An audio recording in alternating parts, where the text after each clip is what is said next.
Business ডেইলির সাপ্তাহিক বিশেষ আয়োজন কর্পোরেট ডেইলি। চোখ রাখুন বিজনেস ডেইলির ফেসবুক পেজ এবং ইউটিউব চ্যানেলে। আমরা doctor directly pick the phone, not agent. আমাদের সারা বাংলাদেশে 250টা হসপিটালের সাথে আমাদের পার্টনারশিপ আছে। 20 to 30% মধ্যে ডিসকাউন্ট পাবেন। কেন পাচ্ছেন? Because you are a client of clinical. এটা বেসিক্যালি আমাদের ফ্লোর। এখানে আমাদের টেক টিম বসে, এখানে আমাদের ফাইন্যান্স এইচআর। আপনার জায়গাতে আপনি যদি চিন্তা করছেন যে এফিশিয়েন্ট, সেই জায়গায় সাকসেস হতে হবে। নার্সারির একটা বাচ্চা, ওকে কিন্তু এ ফর অ্যাপল শেখানো হচ্ছে বা অ্যান্ড শেখানো হচ্ছে। So why not A for abacus, B for Bluetooth, C for computer, D for data.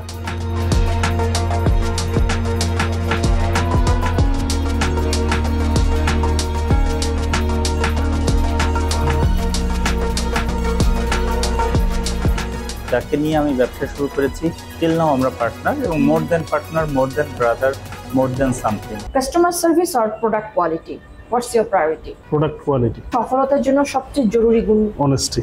আমাদের বিজনেসটার মূল ভিত্তি যেটা আপনার সেল সার্ভিস। অত বেশি পুঁজি ছিল না আমার, যতটুকু ছিল তার সাথে বেশি আমার সাহস ছিল। শুরু থেকে শেষ পর্যন্ত একটা প্রতিষ্ঠান যা যা দরকার হয় আমরা টোটাল সলিউশনটা দিচ্ছি মিড স্টোর থেকে। স্টার্টআপ না কর্পোরেট, কোনটা বেশি কঠিন? স্টার্টআপ। সার্ভিস দিয়ে, সেবা দিয়ে, প্রোডাক্ট পৌঁছায় দিয়ে, অক্সিজেন সাপ্লাই দিয়ে, অক্সিজেন কনসেন্ট্রেটর, মাস্ক, পিপি, এগুলা দিয়ে মানুষের যে ফিডব্যাকটা পেয়েছে, এটা আসলে আমাদের বাকি জীবন মনে রাখার মতো। আমাদের ড্রিম তো মিড স্টোরের প্রোডাক্ট বাংলাদেশের প্রত্যেক ঘরে ঘরে থাকবে। দেহ আর মন কিন্তু রিলেটেড। ওরা মন কি আসলে, মনটাকে যদি আমি মাঝি ধরি আর আমার বডিটা হচ্ছে নৌকা, মাঝির যদি মন ভালো না থাকে ও কিন্তু নৌকা বাইতে পারবে না। পেরেন্টসরা স্ট্রাগল করছে কিভাবে বাচ্চাদেরকে হ্যান্ডেল করবে, বুঝতে পারে না। Already by that time social media চলে আসছে, জেনারেশনের গ্যাপের ভিতর আবার টেকনোলজি এটা আরো ডিফিকাল্ট বানাচ্ছে। So nuclear family is not health. তুমি বাবা মা ধরো দুজনই কাজ করে, দুজনই কাজে চলে যায়, বাচ্চাটা কার সাথে থাকে? যত সেলিব্রিটি ছিল তাদের প্রত্যেকের কোনো না কোনো মেন্টাল ডিসঅর্ডার ছিল অবশ্যই। তো সেই ক্ষেত্রে আমি বলবো ওদেরকেও এই ট্যাবুটা ভেঙে বের হয়ে আসতে হবে, বিকজ দে আর ইয়াং না। আমি যদি প্রফেশনাল হেল্প নিই, এটা আমার উইকনেস না, এটা আমার উইজডম। স্টিভ জবস সে বলেছে যে তুমি যদি $300 একটা ঘড়ি পরো আর তুমি যদি $3000 একটা ঘড়ি পরো, টাইম কিন্তু একই দেবে। Life is too short to regret. যতটুকু তোমার কোয়ালিটি লাইফ তুমি লিড করো, not quantity life. It's not important how long you live, it's important how you live. আমাদের যে পড়াশোনা, এই পড়াশোনা দিয়ে চাকরি পাওয়ার যে কম্পিটিশন, সেই কম্পিটিশনে হয়তো যাদের রেজাল্ট খারাপ বা একটু পিছনের দিকে, তারা কম্পিটিশনে টিকবে না, ভালো চাকরি পাবে না। তাহলে কি করতে হবে?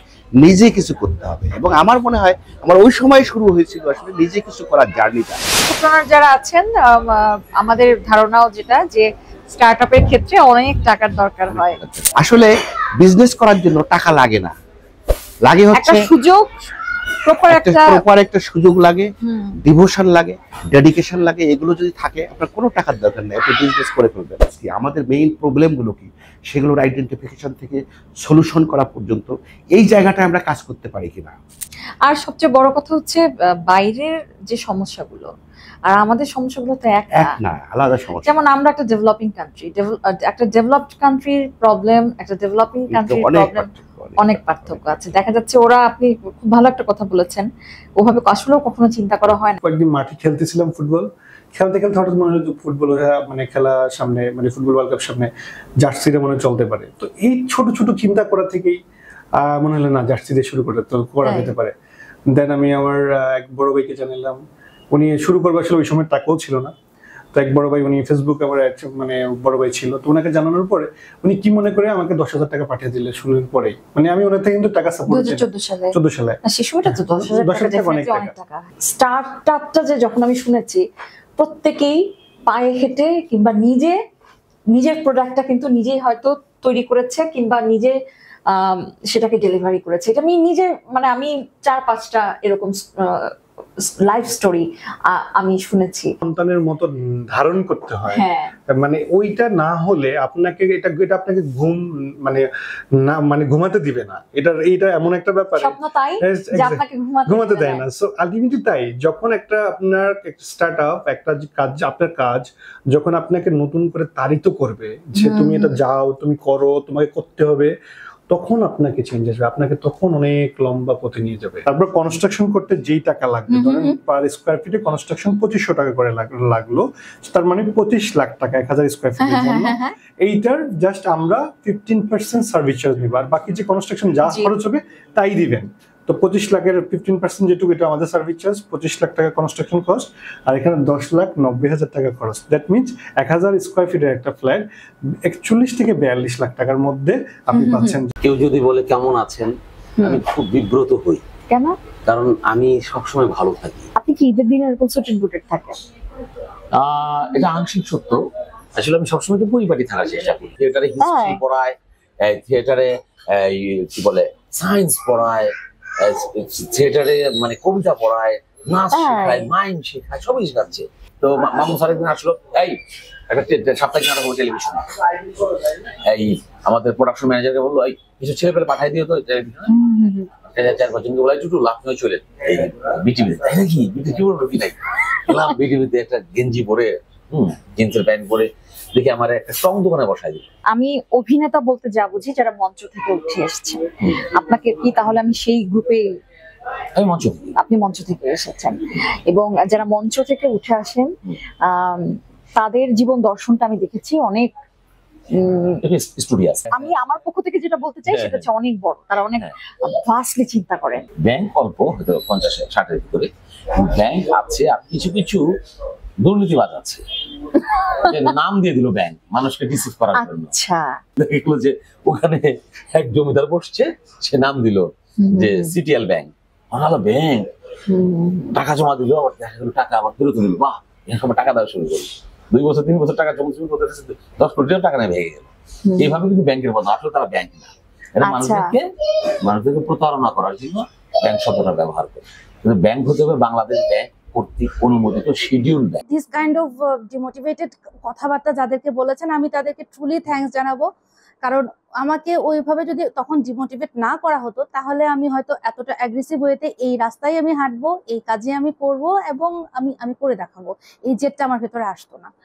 তো ওই জায়গা থেকে হচ্ছে এটা, মানে ওই জেদের বসে তরা, যে আমি করে দেখাবো। আপনি আমাকে যেটা অর্ডার করছেন, আই অ্যাসিওর দ্যাট আপনি আমার কাছ থেকে সেটাই পাবেন।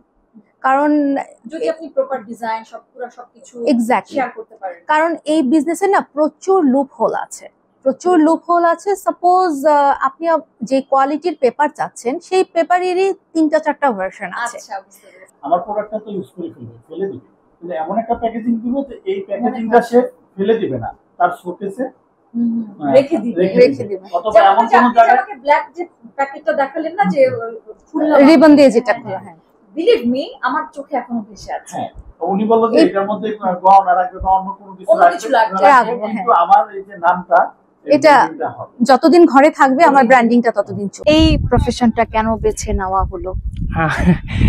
এইটা মূলত বলতে পারেন প্রথমে প্যাশন, শখ, আর যাই হোক প্রথমে ভালো লাগা থেকে আসছি। কারণ বিজনেস হোক আর যে কোনো কাজের জায়গায় হোক, সেখানে যদি ভালো লাগা কাজ করে দেন, ওইটা শুনছি আর নিজেও ফিল করি যে আমি কিন্তু এটা বলতে নিয়েছিলাম যে আপনার ভালোবাসার, মানে যে জিনিসটা আপনি ভালোবাসেন, সেটাকে যদি আপনি পেশায় রূপান্তর করতে পারেন, তার চেয়ে বড় সৌভাগ্য আর হতে পারে না। What is the difference between pony and normal horse? Pony actually ছোট ঘোড়া, যেটা ওটা হচ্ছে বাচ্চাদের জন্য। বাচ্চাদের এখানে আছে, একটু দেখতে পারি আমরা? আমাদের হচ্ছে পনি ওইদিকে, আমরা এখানে অলরেডি একটা পনি রেডি করছে, আমাদের 2টা কিডস আসছে ওদের জন্য। আচ্ছা, ওরা কি পনি রাইড করে? হ্যাঁ, বাচ্চাদের জন্য আর কি ছোট ঘোড়াগুলা ইজিয়েস্ট। ওকে, হঠাৎ করে হর্স রাইডিং কেন? It's very rare in our country, and how do you think that you will success in this sector? You know, you are successful already. It's totally from my childhood. ফ্যামিলিগতভাবেই ঘোড়া অনেক আগে থেকে। এটা তো riding school. হ্যাঁ, riding school. তো ওইভাবেই হচ্ছে আমরা প্রথমে হচ্ছে ঘোড়ার সাথে তো ঘোড়ার মানুষগুলা মিলে গেলাম, দেন হচ্ছে চিন্তা করছি ঘোড়া নিয়ে কি করা যায়। তারপর হচ্ছে আমরা ইউটিউব আছে, গুগল আছে, তো হর্স রাইডিং এর যে বিষয়টা, ইংলিশ রাইডিং যেটা আমরা করাই বর্তমানে, তো এইটা ইংলিশ রাইডিং যেহেতু বলেছেন, তাহলে আর অন্য টাইপের কোনো রাইডিং আছে কি? হ্যাঁ, আরো অনেক রকম ওয়েস্টার্ন রাইডিং আছে, ইংলিশ আছে। তো হর্স রাইডিং এর মধ্যে আরো অনেক ধরনের গেমস আছে। তো হ্যাঁ, গেমস হচ্ছে আগে হচ্ছে আপনার ইংলিশ রাইডিং কমপ্লিট করতে হবে, মানে আগে ঘোড়া রাইডিং ভালো জানতে হবে, দেন হচ্ছে আপনাকে গেমসে যাইতে হবে, কারণ গেমস গুলো আরো এক্সট্রিম হয়। তাই হ্যাঁ, আমরা ট্রাই করতেছি ইনশাআল্লাহ ইন ফিউচার কোনো গেম নিয়ে আসবো। আপাতত হচ্ছে ইংলিশ রাইডিং এর উপরে গুরুত্ব দিয়ে আমরা ওইভাবে কাজ করে সামনের দিকে আগাচ্ছি। আমাদের বেশ কিছু স্টুডেন্ট এখন আলহামদুলিল্লাহ ভালো রাইডিং পারে। আপনার জীবনের প্রথম বিজনেস কিন্তু ট্রান্সপোর্ট বিজনেসই নাকি? না, বিজনেস অন্য বিজনেস ছিল, কিন্তু এটা আমার কাছে খুব গুরুত্ব বহন করে। সবচেয়ে হ্যাঁ, আমার বিজনেসের মধ্যে এটা গুরুত্ব বহন করে। যখন শুরু করেছিলেন কতটি বাস ছিল? হ্যাঁ, আমি যখন শুরু করি তখন আমার বাস ছিল অনলি 4টা। এখন স্টিল আমার 15টা গাড়ি চলছে। 15টা গাড়ি চলছে বিভিন্ন বিভাগে। জি। তো যখন আপনি বিজনেস শুরু করেছেন তখনকার আপনার সিচুয়েশনটা কেমন ছিল? আমি আল্লাহর কাছে শুকরিয়া যে আমি এতটাই পজিটিভ আমার জীবনে, আমি সকল কাজে এতটাই পজিটিভ, এতটাই ব্রেভি, আমি আমার সবকিছু আল্লাহর কাছে ছেড়ে দিই।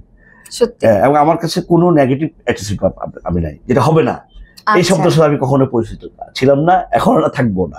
আমি সবসময় একটা বিজনেস ডিপেন্ড করি না, আমি এটা বিশ্বাস করি না। আমার বিজনেস ছিল, আমি কিছু বিজনেস করেছি, লস করেছি, ঠিক আছে, আমার একটা তো চালু আছে, আমি এটা ওই মুহূর্তে যদি স্টপ করে দিই, মানে ওটার বেদনা নিয়ে আমি আরেকটা বিজনেস প্রভাব পড়বে এই কাজটা আমি করি না। পরে আমি 6 মাস 1 বছর পরে একটা সময় নিয়ে যখন একটা রিল্যাক্স মোডে থাকি, অন্য বিজনেসটা খুব সুন্দর চলছে, ঠিক মোট টাইম ওই বিজনেসের সাথে চিন্তা করি যে ওটা যে আমি লস করলাম, এখন আমি এটা কিভাবে রিভিউ করবো, এটা নিয়ে আমি তখন ভাবি। জীবনে যা হতে চেয়েছেন তাই কি হয়েছেন? হ্যাঁ, আমি জীবনে যা হতে চেয়েছি তা হতে পেরেছেন কিনা? তার চেয়ে বেশি। হ্যাঁ, বেশি। আমি বেশি। আচ্ছা, আলহামদুলিল্লাহ। ডেফিনেটলি আমার পথটা খুব মসৃণ, খুব সুন্দর। আমার মনে হচ্ছে যে আমি যা চেয়েছি আল্লাহ তার চেয়ে আমাকে বেশি দিচ্ছে। আপনার সবচেয়ে বড় প্রতিদ্বন্দ্বী কে? কোনো প্রতিদ্বন্দ্বী নেই এখানে। আপনার সার্ভিস ভালো, আপনি ভালো। অ্যাকচুয়ালি আপনারা কোহোর্ট, মানে যারা হচ্ছে গিয়ে যে কোহোর্টে পড়ে তাদেরকে আলাদা করছেন, ইউরোপিয়ান, তারপর হচ্ছে মানে কাস্টমার ওয়াইজ, তাদের প্রেফারেন্স ওয়াইজ আপনারা তাদেরকে আলাদা করেছেন এবং সেই অনুযায়ী তাদেরকে আপনারা টার্গেট করে সেই অনুযায়ী সার্ভিস দেওয়ার ট্রাই করছেন। Is it like that? Even ধরেন ইন্টারনেট আমরা যদি বলি এন্টারটেইনমেন্ট লাভার্স, হ্যাঁ, তো এন্টারটেইনমেন্ট লাভার্স এর মধ্যে আমরা বলতে পারবো আপনি মুভি লাভার্স কিনা, আপনি মিউজিক লাভার্স কিনা। মুভি লাভার্স হলে আপনি কি type movie lovers, music lover হলে কি type movie lover, music lovers. So অনেক ডিটেইলিং এ আমরা আপনাদেরকে মানে ইন্টারনেট ইউজারদেরকে প্রোফাইলিং করা হয়। তো ওইটা হয় কি, তখন ব্র্যান্ড গুলো ওই ইন্টারেস্ট অনুযায়ী, ওই ক্যাটাগরি অনুযায়ী টার্গেট করতে পারে এবং লোকেশন মানে আমরা বিল্ডিং লেভেল টার্গেট করতে পারি। সো আপনি যদি আপনি যদি চান এখন যে আপনার অফিসের বসকে আপনারা একটা দেখাতে চান, আমরা আপনার অফিসের বিল্ডিংটা টার্গেট করব। আচ্ছা, শুধু বিল্ডিংটাতে অ্যাড দেখা যাবে। বিল্ডিং থেকে বের হয়ে গেলে আপনি আর অ্যাড দেখতে পাবেন না, আপনি বিল্ডিং এ ঢুকলে আবার অ্যাড দেখতে পাবেন। So it's Jio targeting, Jio fencing বলি আমরা। মুসলিম প্রো একটা অ্যাপ, যেখানে আমাদের টাইমিংটা, নামাজের টাইমিং, হজে যারা যায় আমরা সবাই তো মুসলিম প্রোটা ডাউনলোড করে যাই, এবং এখানে অনেক সূরা, হাদিস, বাংলা সবকিছু থাকে।